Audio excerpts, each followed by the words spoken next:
to the Spanglish Cafe Music Podcast. I am your host, JCee Colon. And Alida Hernandez. Join us every Wednesday at 7 p.m. chatting about the music industry with artists from around the world. Ya tú sabes, sintonicen. Azota.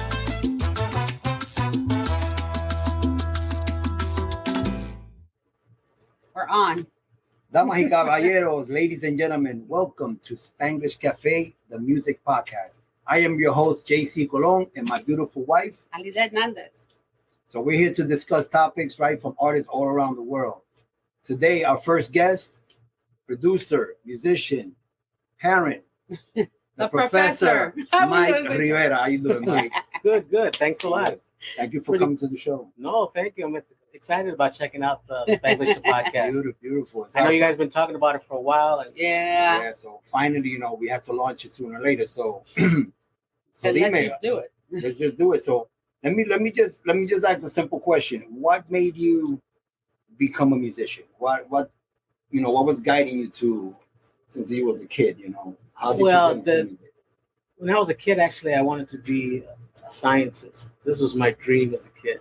Oh. But my uncles moved from Puerto Rico to Chicago, and they lived with us for a while. So I was very influenced by them. And I had an uncle that played guitar, another uncle that played trumpet. And we used to get together just to make noise and jam Sundays at my grandmother's house after church. Yeah. And then I decided to play bongo. My first instrument is bongo. I was a bongo player. That's what I did for about a year and a half. And then it's just a weird thing.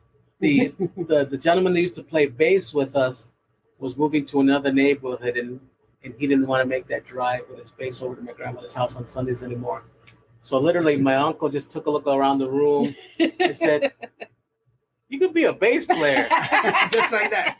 You look like a bass player. He took my bongo away. He brought out a guitar and he broke off the first two strings like in a cartoon. And he just handed it to me and said, "A bass is kind of like this." Oh my gosh. You must have been like, Boricua, ¿verdad? ya tú sabes. See how we do things. And that was about as much vote as I had. How old were you?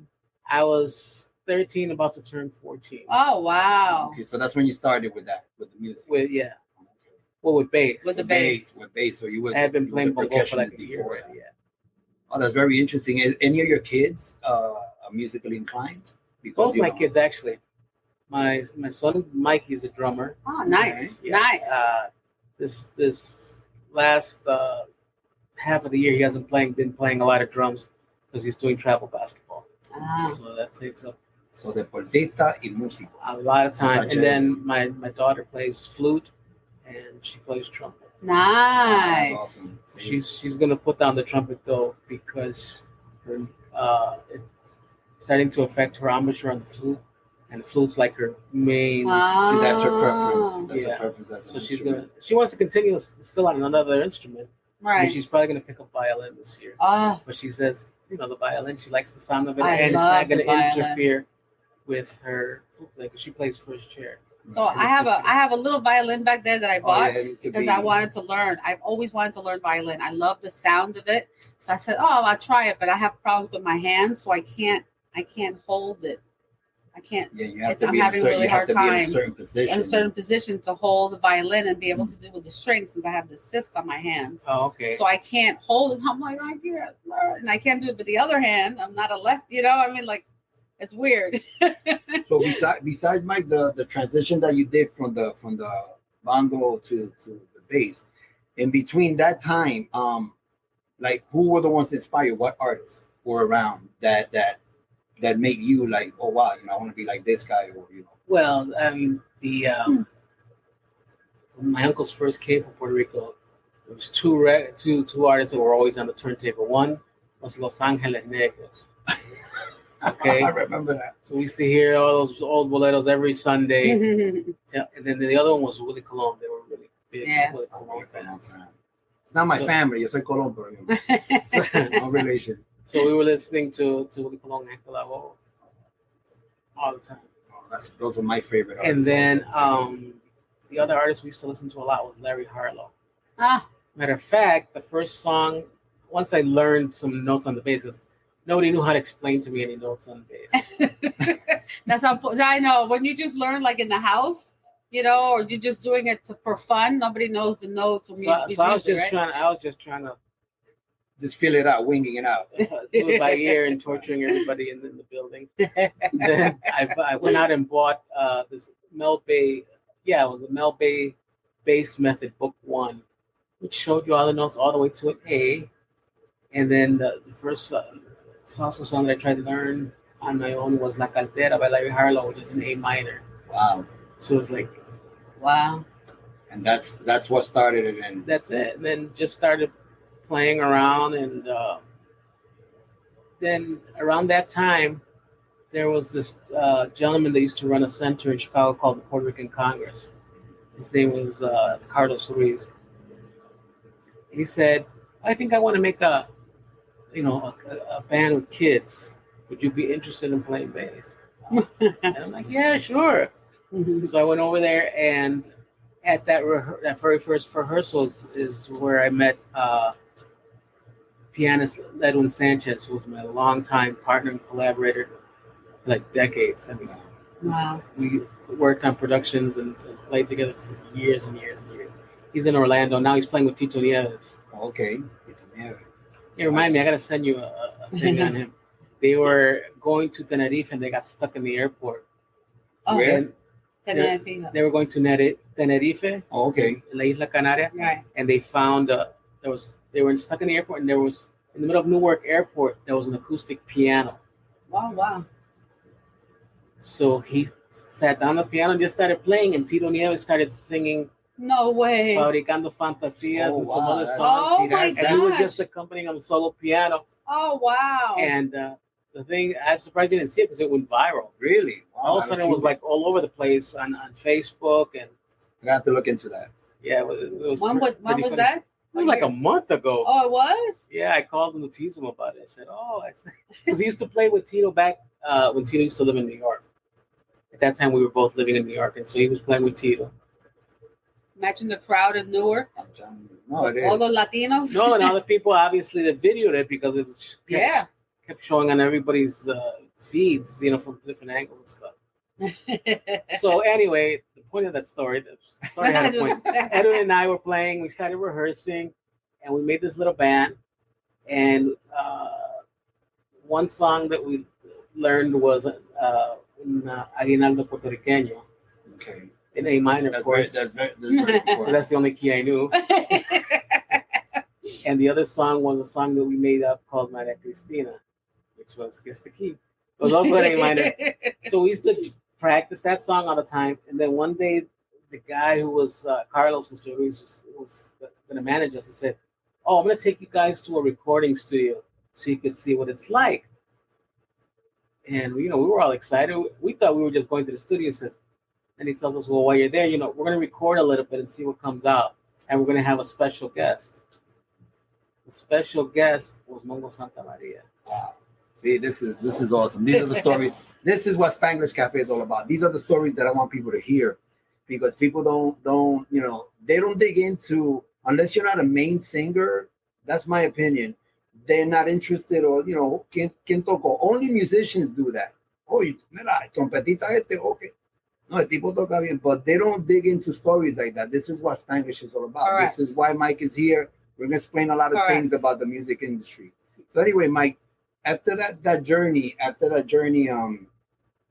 with that gentleman that they formed the group, when was really in the way after the studio stuff? Let's go to the part when now you do your first production, like with somebody, with a band.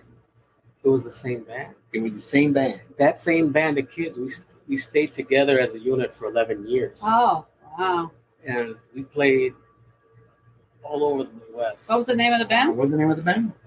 Chicago's Típica 78. Oh, wow. And we went, and we played all over the Midwest, and we played a lot of things on the West Coast. We used to go to Seattle to play, San Francisco, that whole San Francisco, Oakland, Fresno area. Right. Down in San Jose, we used to go there a lot to go play. And we were just kids. You guys were just teenagers. And this was before you even started going to school, right? You hadn't even started going to music school, or were you going? No. I wasn't going to music When school did you yet. go? When did you start going to music school then? Right after we came back from Seattle, the first time, they hired somebody to come to the Puerto Rican Congress to teach us some music. His name was Mr. Stoller. I'll never forget his name.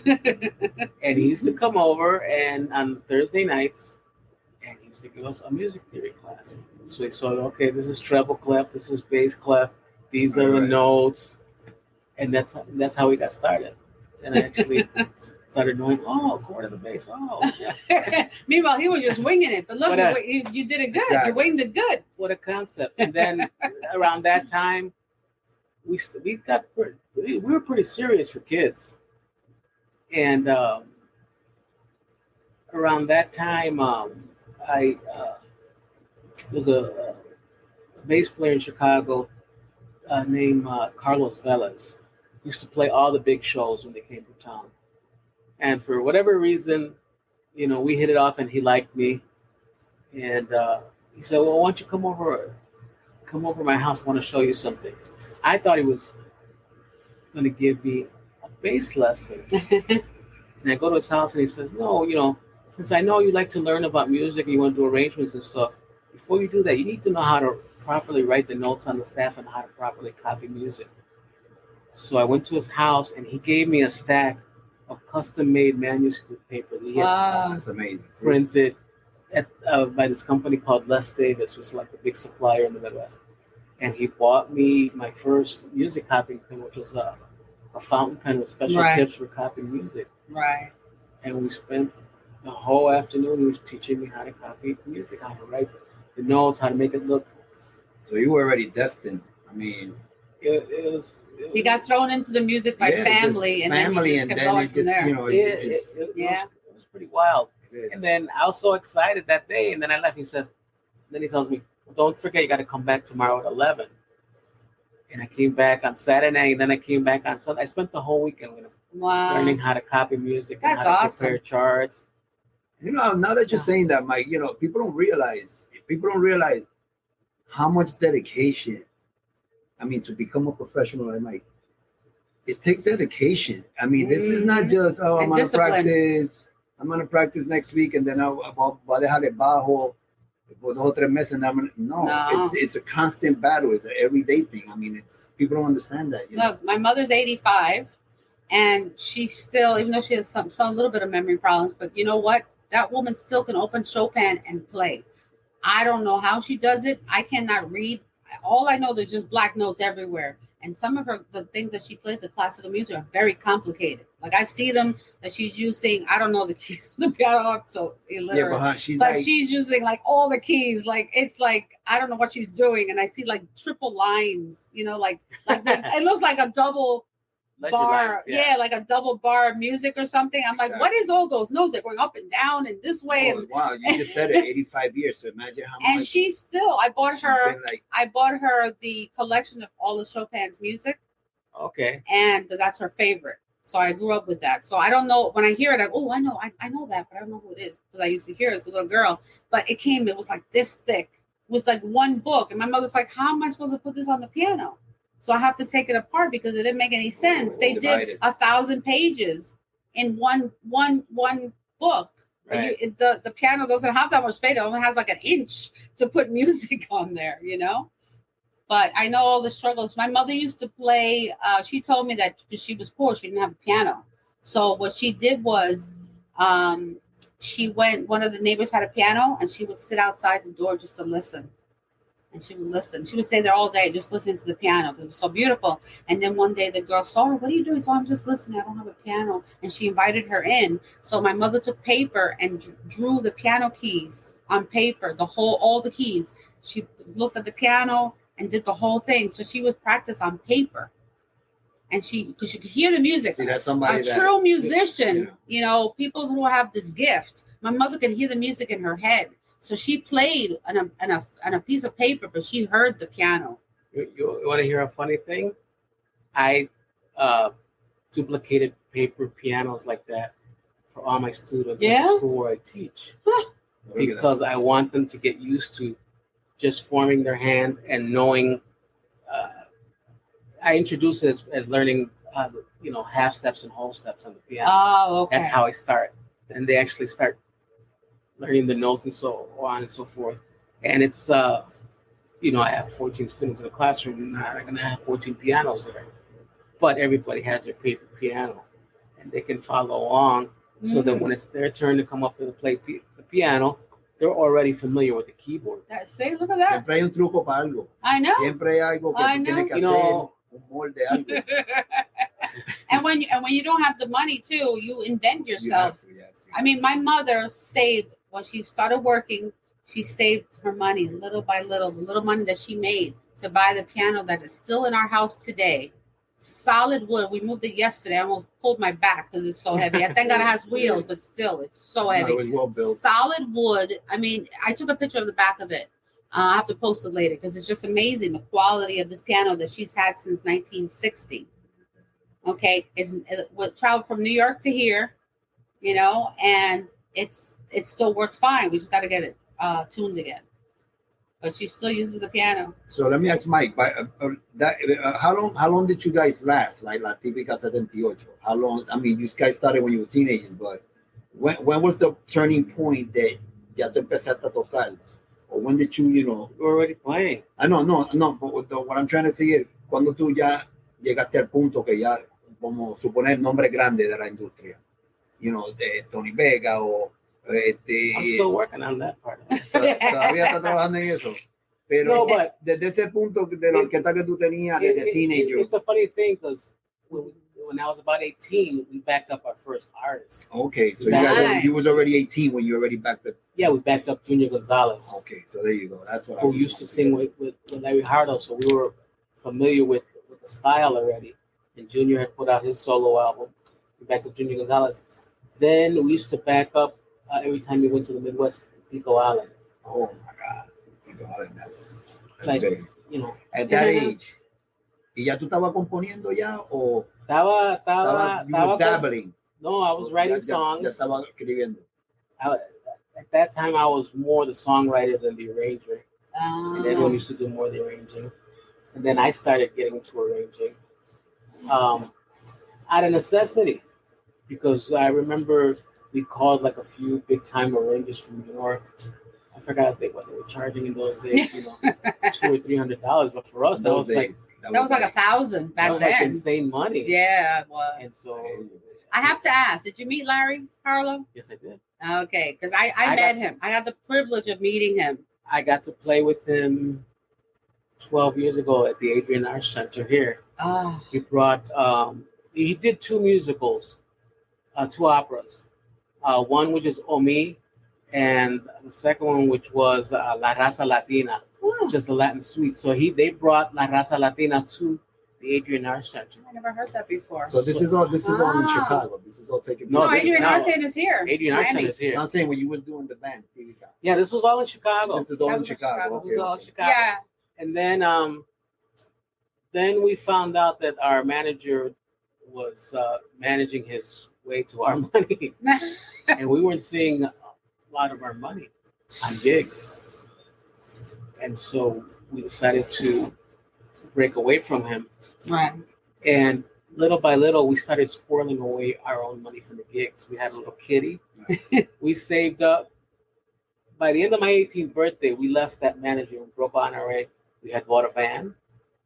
We had bought our own music stands and stuff. We had started learning how to arrange. So we were copying all these charts. We had our own repertoire copied out. And then Edwin's father, we were looking for a PA system. We were just gonna buy it like one piece at a time because we didn't have any money. So we asked Edwin's father, come with us. And we went. He said, well, what do you think you guys would need? He said, well, eventually we want to get these mics, but we want to get these monitors and this and this and that. And he said, okay, tell the guy to come over here.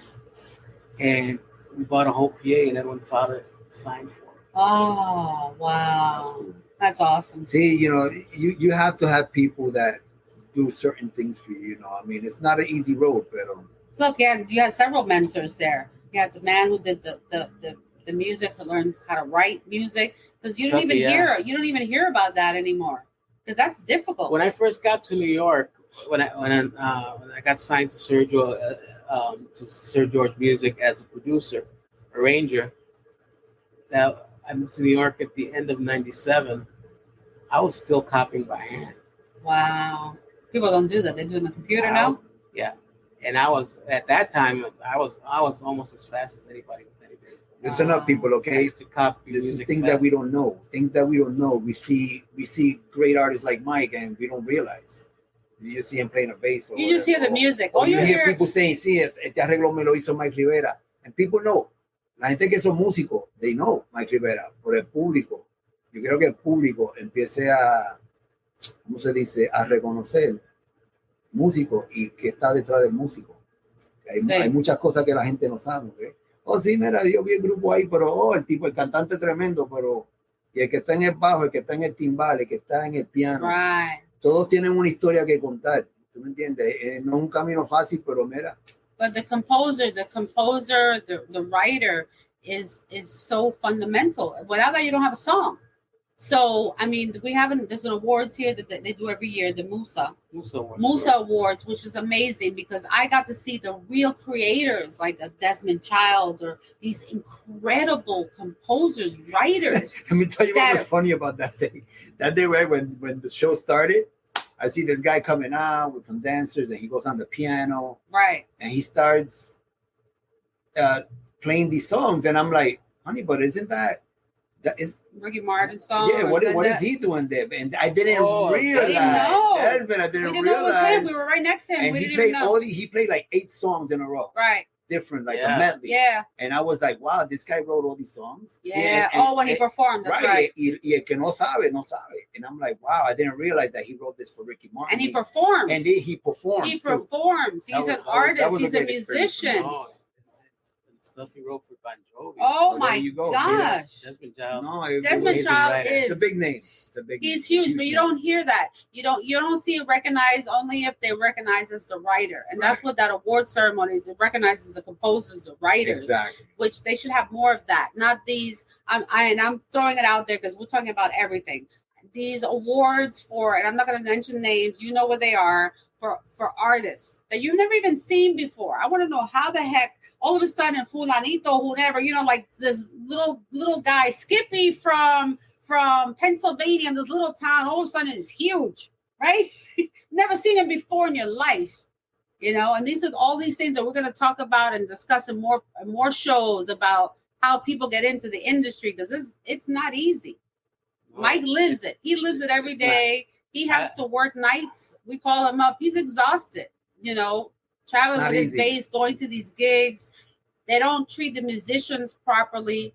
I at least I've seen this. I'm not a musician, but my parents were both musicians. I've heard their stories, and that's why we respect musicians so much. We respect what you do and other people like that. When we have rehearsal here, we have food, we have water for you. We got, it's nice and cool in here. We take care of our musicians because without them, we have no music. So think about that. Well, talking in general, Mike, I want to get to another note. I want to compare. What's your opinion with the old school, con la vieja guardia, la orquesta, los cantantes de esos tiempos? Y ahora está emergiendo una generación ahora de salsa nueva. Hay muchos cantantes que están haciendo nuevas grabaciones. ¿Qué tú crees de el cambio y, the change and what has changed? ¿Qué es diferente? Music, like any art form, JCee, comes out of a tradition. And, in the case of the music that we perform the most, salsa music, Latin music, right? There was a whole tradition of people who came up singing música típica from whatever country they were from. Right. You had people like Victor Manuel, who was, when he was a kid, he was singing, he was a trovador. He grew up learning about la música típica de Puerto Rico, and he also learned about improvisation, because there's a lot of improvisation in Aguinaldo. So all of those things fit into how he became known as a sonero and how he made his name as an artist. He didn't just pop out of nowhere. He came out of that tradition. If you go back to all the singers, Gilberto came out of Willie Rosario's band. Before that, he used to sing with I forgot the trumpet player's name. Elias Lopez's orchestra. Okay. And then he sang when he was like 17 years old. He was singing with Tony Evidencia. Wow. These guys had a long trajectory. It was a long. They were learning the art as part of a tradition as they working their way up. One of the things that I don't see now is that artists really have to struggle because there's not a support system from the industry. Two, that living tradition, that handing down of the art to the next generation or to the next group. There's a disconnect there. It's not really there. Yeah. You know, it's like the family. It's almost like the our family structure has broken the way things are now. That's a good way to look at it. So you think about that. So I grew up with my grandparents, both sides. A lot of people have never even met their grandparents, and you get traditions from your grandparents. I talk about them all the time, how they taught me things, and then you teach your children things, and you go on. So if music's in the family, then it would go on. I mean, I was the only child for my mother and my father, but I took piano lessons and stuff like that, but I never learned how to read properly. They didn't teach me. So I did everything by sound, by ear. But it was too difficult when you play classical music. I'm like, can you play that again? I'm like, oh no, that's not. No, you missed the key. No, what? The E, or whatever, the D. What? Oh, that one? Okay. I didn't know it was a D or whatever it was. But what you're saying that, like your children perform, are music inclined. They're already, doing has instruments. So that's what you're trying to do. Like a lot of these falsettos need to.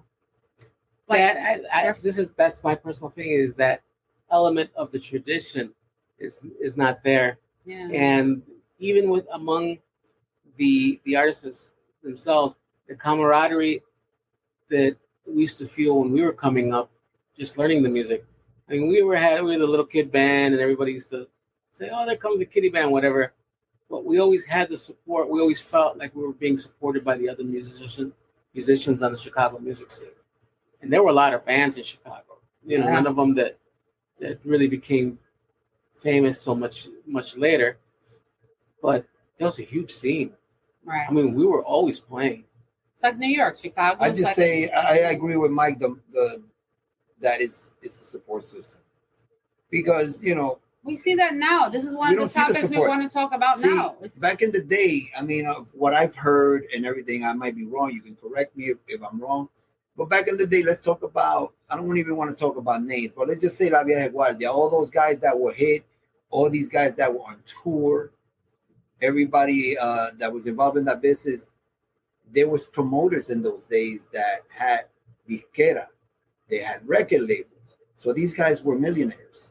So yes, of course, I would like somebody to come to me and say, mira, voy a gastar $250,000 en un proyecto Badí, and I already got you booked in all these cities, and all the photographers are there for you ready. So in other words, that guy was signed because of his talent. But that, what was the percentage of that artist going into his pocket to do anything? I mean, that's just my opinion. Then I guess when they used to sign you, Daisy, you tell me if I'm right or wrong. Let's say they signed a big artist. Let's say Tito Allen, whatever. Okay, so yes. They invested money on this guy to record and everything, and they had all the tours booked and everything. But don't these artists have to pay all that money back that these investors invested in? No. No, not. I mean, the way the traditional record contract was structured, the company put up the money for the production. They gave the artist an advance, and that money was recouped against artist royalties. The part in the contract that says 100% recoupable. 100% recoupable from your money, not the record company's money. Okay. Yeah. But it's 100% recoupable. But if the record doesn't sell and they drop you, you're not responsible for paying them back. That's good. So that was a good deal. It's recoupable. Well, it was a good deal, but it's also a very expensive deal. I can't remember who was it said it. They used to compare record contracts, like receiving a credit card in the mail, and you're all excited because you got this credit card, you're gonna go spend it. You don't read the back of the paper that says it's 66% interest. Yeah, exactly. Which you would never use that credit card if it was 66% interest, because it'd be mathematically impossible for you to pay it back. I just think the new salseros, you know, we are having a hard time getting out there. You know, to me, it's not like back in the day. Even these record labels and all these promoters that they used to do, like Fanny and all, see, these people already was like, they had a support group. We don't have a support. To me, I feel we don't have a support group. I mean, there's a lot of layers to that. Mm-hmm. One of the big problems we have right now is that the way people consume music. Mm-hmm. When we grew up, we bought records. Yep. We bought this little piece of vinyl and we used to spin it around and listen to the music.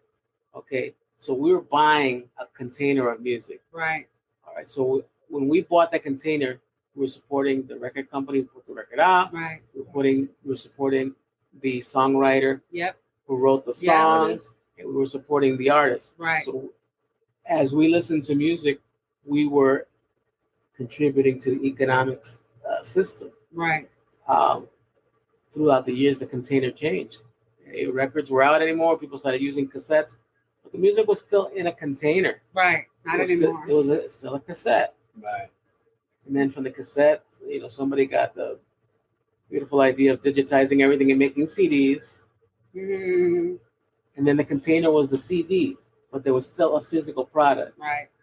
In the internet age, from 2001 on, you didn't need a container for the music anymore.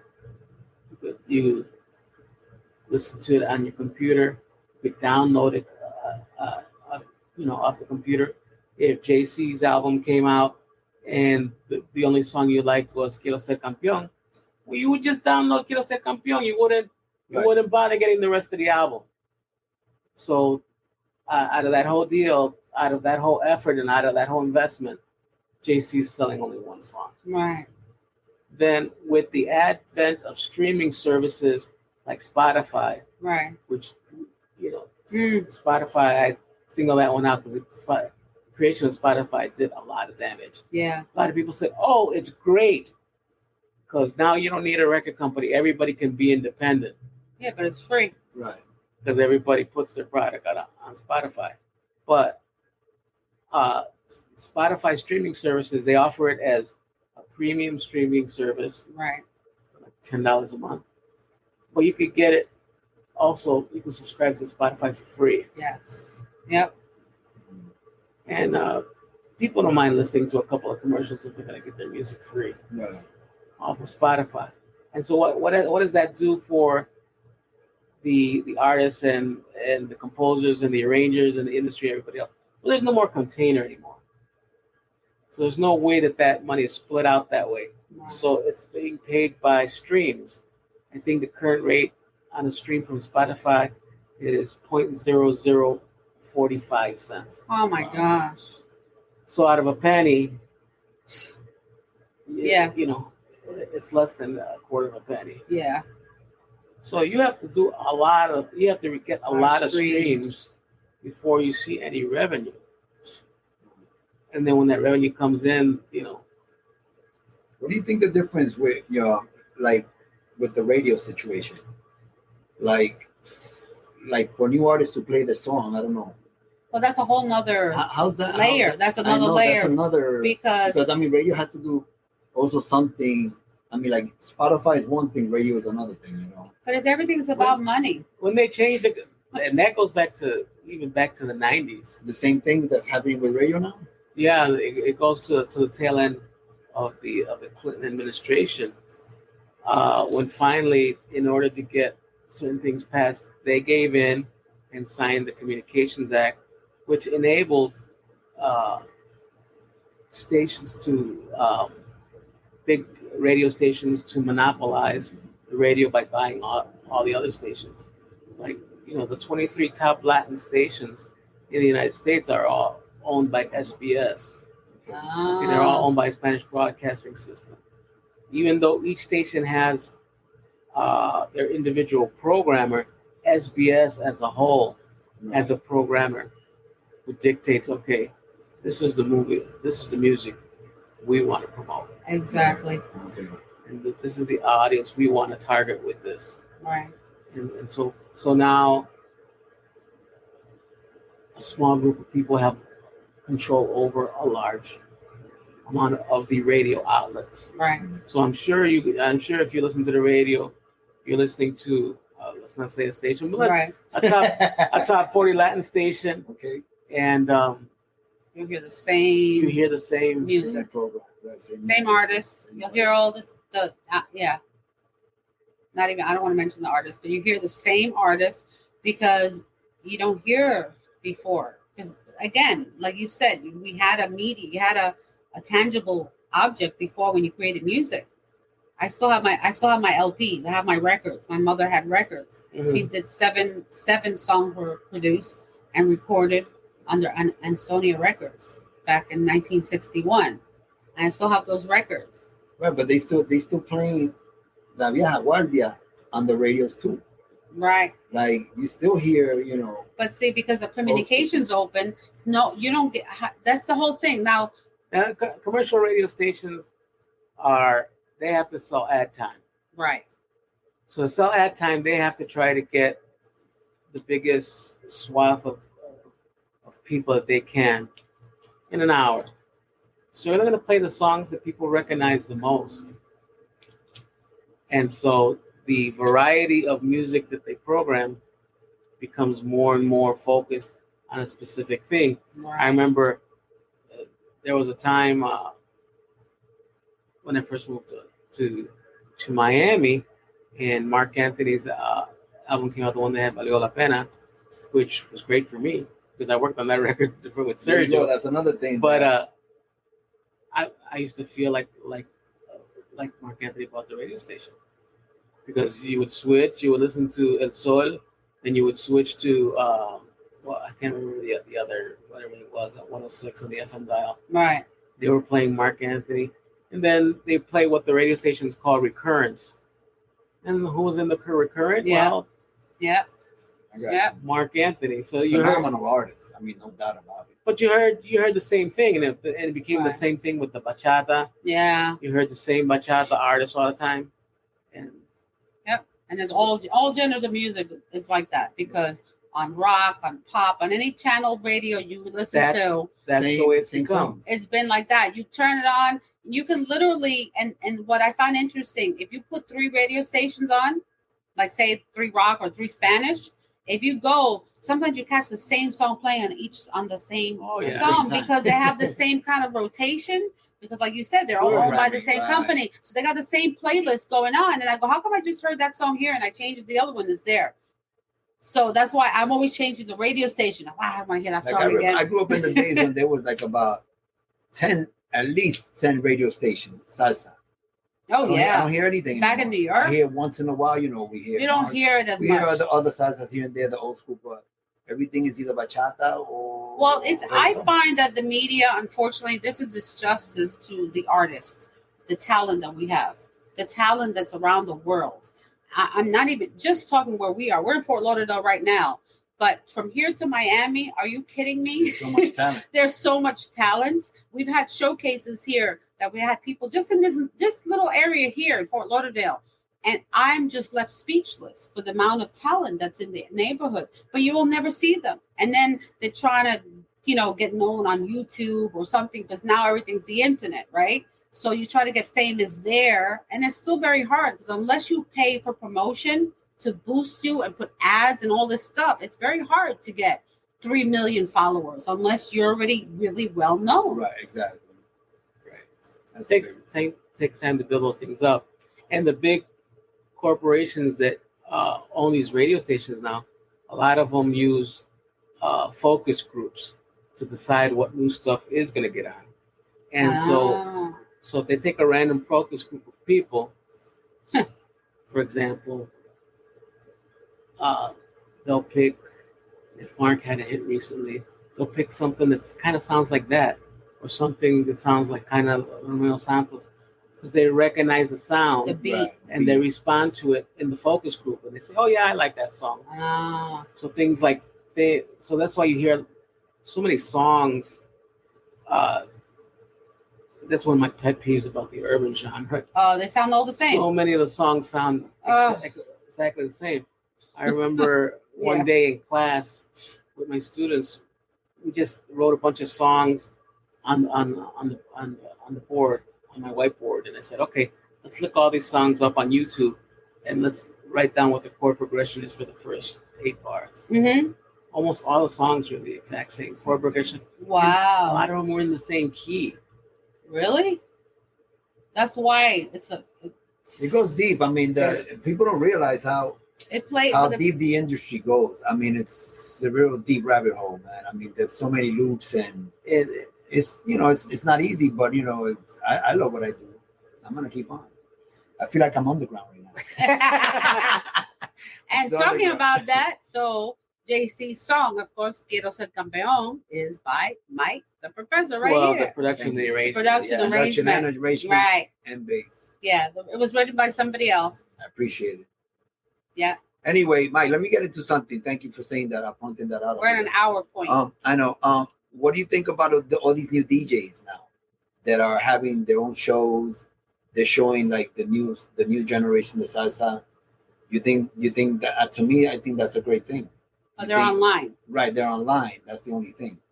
But there's a lot of who is not online. Everybody's online. Everybody's online. Yeah. Everybody's in yeah, but it's hard to track which internet radio shows really have a big enough audience to make a dent to really get the message out. But do you think this is a start though?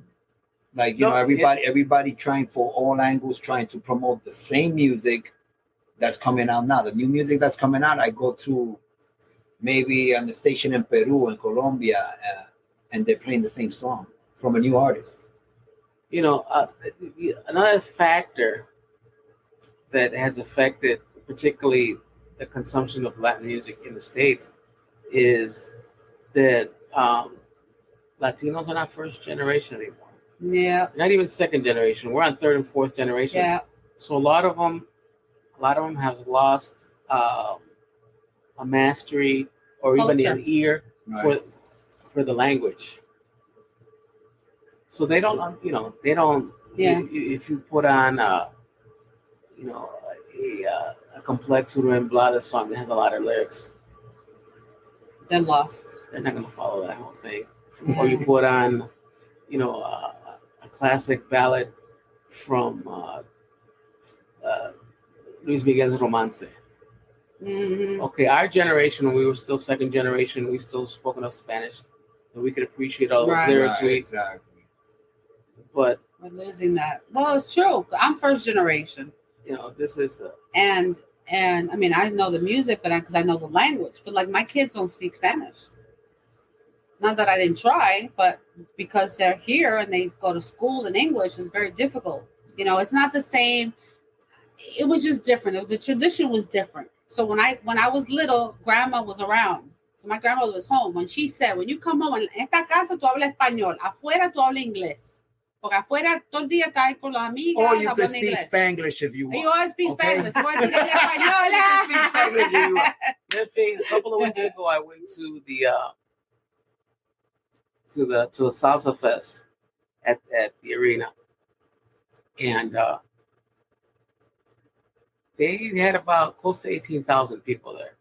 So yes, there's an audience for this music. Okay. Yes. Okay, and the median ticket price was like $100. Wow. And okay. So people were spending money to go see this music. However, when the market they turned up for that concert was not the traditional Miami market.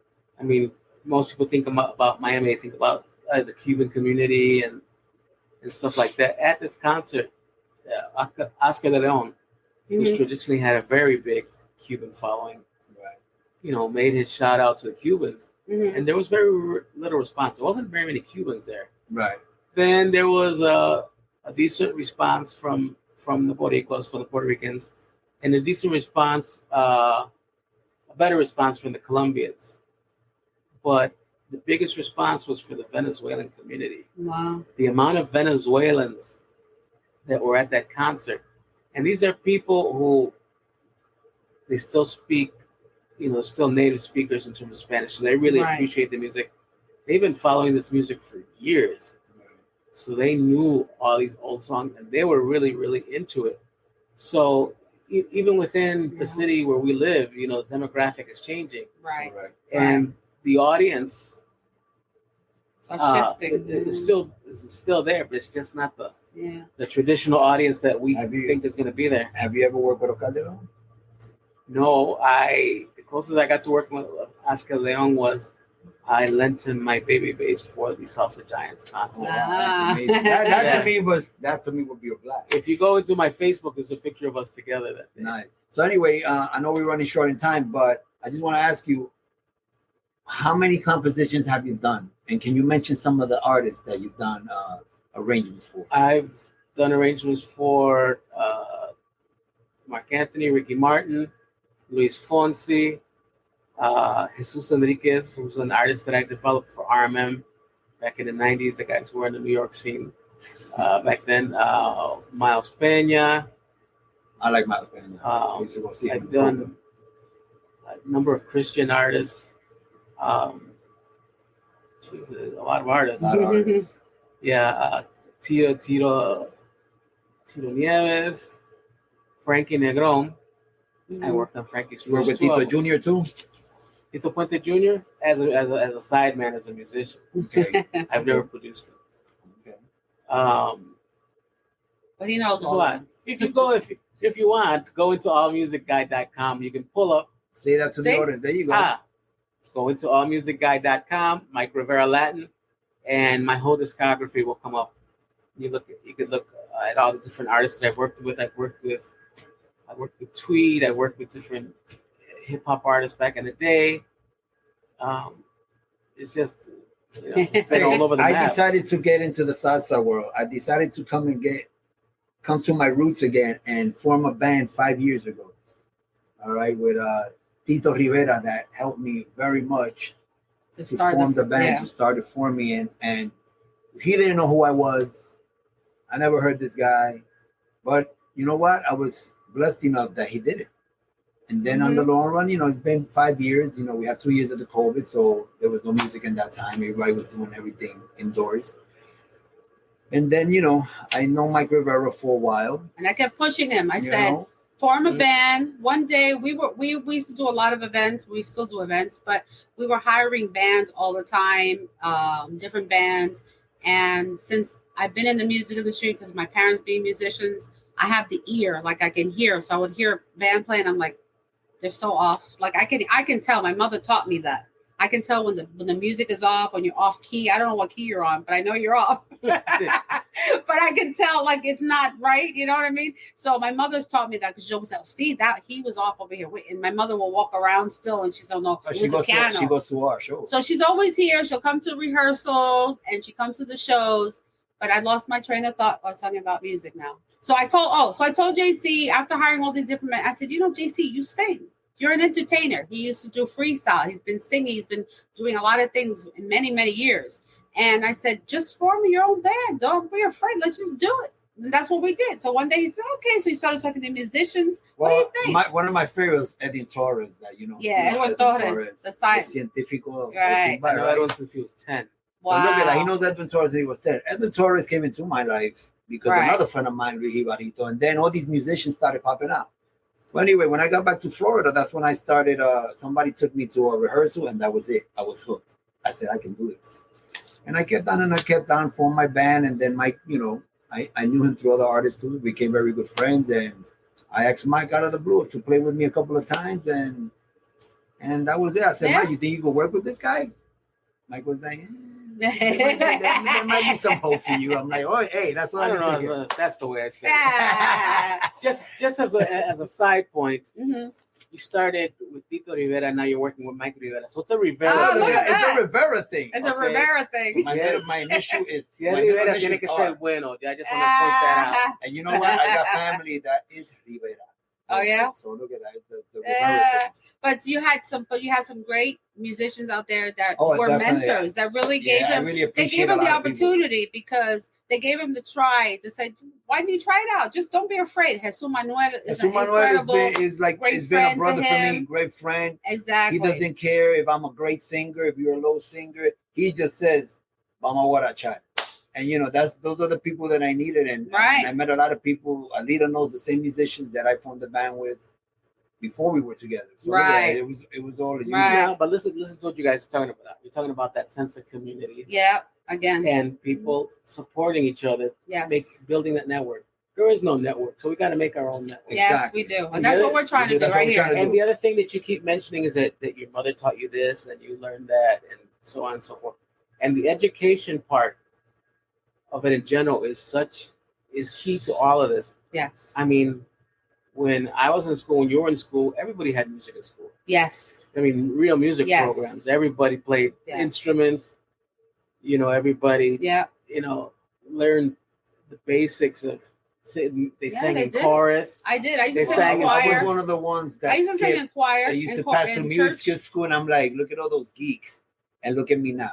See, I had to not have to eat. But the most for where I know where you're going to is that the first program they cut in school is music and art. I know. And which is a very sad thing because you need the creative side. It helps you so much. You have to be creative and both sides of the brain. And once you have that, I mean, and they can. And a number of studies have been done that actually show a correlation between proficiency in music and proficiency in math. See, and what was my favorite subject? Math. I did excellent in math because I was always around music too. My mother played Chopin. My father played with Joe Valle, with Willie Rosario. He played all the big times in New York. So he was a little guy. His name was JCee Hernandez, but he played with all the big guys. Everybody's hang out at our house. That's what my mother used to tell me. Yo Motoro. JCee Hernandez. I know that name. He was. Her father was Charlie Palmieri's best friend. Best friend since they were 6 years old. Oh, I know the name. I never met him. Oh, okay. I know the name. Izzy. He was a cool cat. Yeah. I have his picture on the wall over there. I used to hang around in Chicago with a gentleman named Victor Barra. He used to have a show called Mambo Express, and he had the most incredible LP collection.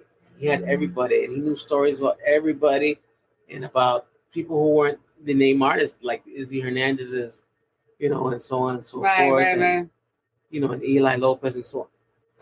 And so he used to tell us these stories constantly. I know. Because they used to be stories. So back. I know back in the day in New York there was a musician union. There used to be a union. My father, I have his card because my father kept everything. There was a musician union, so they paid dues. 802 still exists. It does. Yes. So and I don't know exactly what the union did, but it helped the musicians to be together and have sort of rules about pay and all that stuff like that. The problem is a lot of the record dates, Latin record dates in New York or Miami, for that matter, don't go through the union unless the artist has a signatory deal with the label. Oh, okay. So everybody does these underground records. Right. None of that stuff goes to the union. Right. But like a Celia Cruz record. Right, that was union. Right. That was all union. I remember filling out tons of paperwork for those records, and Mark Anthony's signatory, that stuff all goes to the union. And that was a control, but now a number of the big ballot stuff that all goes to the musicians union, even here in Florida. But the majority all flies under the radar. Yeah. So a lot of people don't even know that there's a musicians union here. There is one here? Yeah. Oh, there's one here. I know we were asking about that, but like Mike said, if you're not right, I still can get in the union. Can you can join the union? But a new salsero can join the union. Sure. The reason I mentioned rather signatory is because the label had a signatory deal with the union, so the contracts, everything obligado, you're obligated to do everything through the union. Okay. But now everybody's operating independently, so it makes it great because it's free because everybody can be independent, but you don't have. There's no control. The support of the union. Right. You don't have the structure of a record company to actually control your promotion and your marketing. Correct. You don't have an A&R director who's going to come over And if you'll say, JCee, let's listen to these songs and decide which is the style, how we're going to develop you as an artist. And they're not thinking about this record; they're thinking about from here to 5 years. Right. And so there's an art, the Right. A&R guy help the artist develop an artistic vision. Right. Well, that doesn't exist anymore. No. Wow. I remember at one time when I was living in New York and I was working for Sergio in the Latin division at Sony, I had 14 A&R people. Mm-hmm. By the time I moved to Miami in 2005, there was one Wow. A&R person. Yeah, the At Sony Latin. One. I used to go see him at his office. There'd be piles and piles of demos and photos. There's no way. And then as I started working with Sergio and George Lamora on their label, then I was handling a lot of the A&R chores. And there were, within a few weeks, there was piles and piles. See what of I'm demos talking on my about? This desk. man is an encyclopedia, okay? We're going to have another part with Mike, a second part, because this man knows so much, and this is why I love working with him. And I really do appreciate everything that you have done for me in my short career. Thank you for believing in me. Oh, man. My He is the producer of my first song. not the last, that's for sure. And not the last. We got 2 more working there. They're coming soon. And he's in charge of the orchestra now because Now he's in charge of it's a big, Salsa and Control. it's a not big easy. responsibility. It's a big responsibility. But I really do appreciate you, Mike. We love having you here. We're gonna have you again. But before we leave, we're just gonna mention a little bit about Quiero Ser Campeón, and then we're gonna despedir el show con la La canción. canción. We'll put the video on so you guys can see it. What was your experience with me in that? Right. Well, as you remember, when we were finally decided on a song, before we didn't just we weren't just trying to pump out a single. Correct. And we sat down and we had many sessions where it was just me and you just practicing basic musical ideas. We spent hours talking, about musical direction, what you wanted to say as an artist. It wasn't, a cookie cutter kind of a thing. And in general, I don't approach music that way. Everything I work on, it has to be unique and be its own statement. It just so happened that we had a close relationship and we were able to spend a lot of time really carving out a niche, that I felt reflected the artistic vision you had. Right. And as we continue working on these new singles, it's the same idea. We have the style defined, okay? We know stylistically where we're going to go. But now we're going to start molding everything into a tighter overall artistic vision of how you're going to present your salsa music. And that for me is the exciting part. Just doing the creativity. That's I like the creation, experience. the So molding. it was a new experience for me. Me coming from the hip hop, freestyle streets from New York. I mean, that's all it was. And it's not like I had opportunities to be with a salsa band back in the day. I did, but sometimes people are in a different time in that time. You're not. You weren't in that. My interest was into salsa. Yeah, even though I grew with salsa, my family, and I knew a whole bunch of salsa songs by heart. But my thing was the street, the hip hop, the break dancing, roller skating, all that stuff. You had to come into my life to be a salsera. Right, there you go. So then I came to Florida. Yo soy rockera, okay? I came to Florida. Yo soy rockera. That's when I came back. So anyway, we're gonna end the show at this point, and we'll have Mike Rivera another time for a second part. But nos vamos a despedir con este video y la canción se llama Quiero Ser Campeón, producida y arreglada por Mike Rivera, the Professor. And don't forget to subscribe to our new channel. Oh, of course. Awesome. So don't forget to subscribe to our channel, like our video. We're going to be on all platforms. We're just starting out. It's our first episode, so give us time, but you'll see it on Nuestro Magazine too, and in Control Productions page, and my page, Alida Hernandez, and JCee Colon. You'll see it all over the social media. So just like it, share it, and we didn't do too much Spanish today, pero siempre estamos en Spanglish. You never know what we're going to throw la out. próxima vez, si quiere, hablamos en español. Hablamos español también para que la gente que, Para que tire unos disparates. Disparate. Ya se me chavó, ¿ves? Se me trabó la lengua ya. Bueno, mi gente, hasta la semana que viene nos vemos, nos despedimos, JCee en Alida. Ahí vamos. Bye. Flota. ¿Listo, Mike? Bueno, para mí eso está sabroso, Ángel, ¿qué tú crees? Muchachos, eso quedó ready para imprimir. Déjame llevar a JCee para que venga a chequear esto. Dale, dale.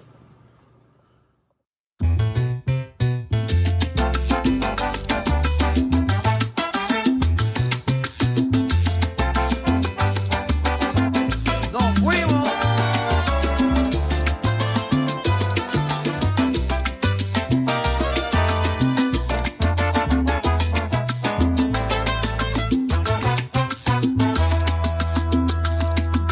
¿Qué tú haces por ahí, mi fiel amigo sincero?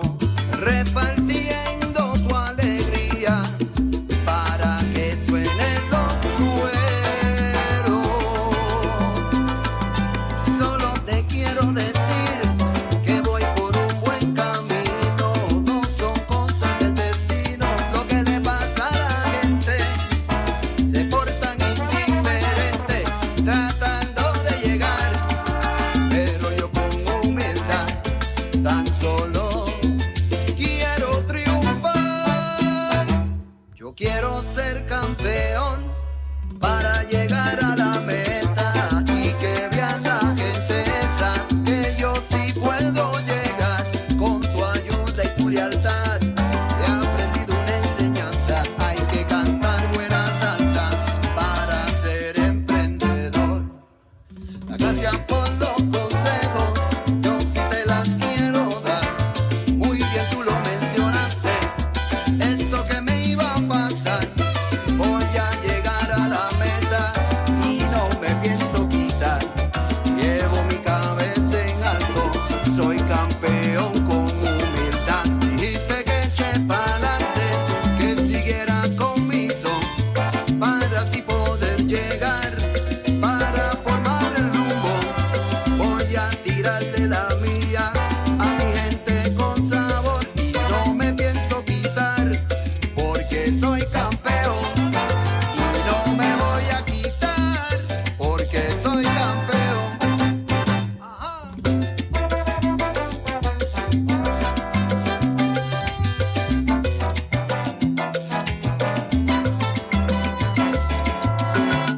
Nací para ser un campeón, no importa lo que me digan. Yo nací con 3 golpes de un tambor para cantarte mi melodía. Nací para ser un campeón, no importa lo que me Lo que digan. traigo es rumba pa' que tú lo sepas. Yo te ofrezco mi poesía. Nací para ser un campeón, no importa lo que me digan. Nací para ser un campeón. Ahora fue. Sí. Azota.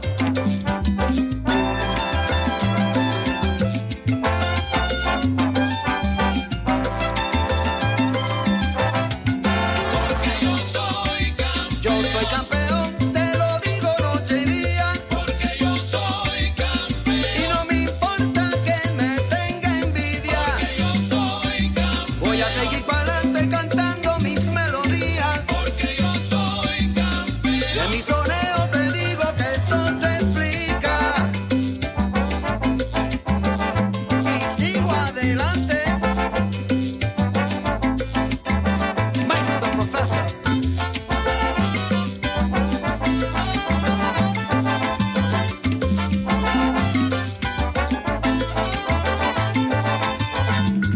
Porque yo soy campeón, Yo le canto al amor y a la vida. porque yo soy Un campeón, sonero con su virtud, aunque sea de esquina. soy campeón, Elegancia de la calle y el que siempre va pa' encima. soy campeón. Yo soy campeón y esto es mi vida.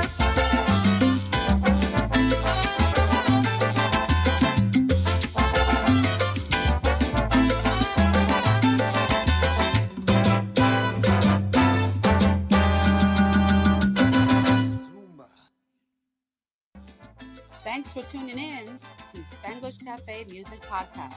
We'll see you next Wednesday at 7 p.m., same channel. Ya tú sabes, mi gente, sintonicen todos los miércoles desde las 7 de la noche. Nos fuimos.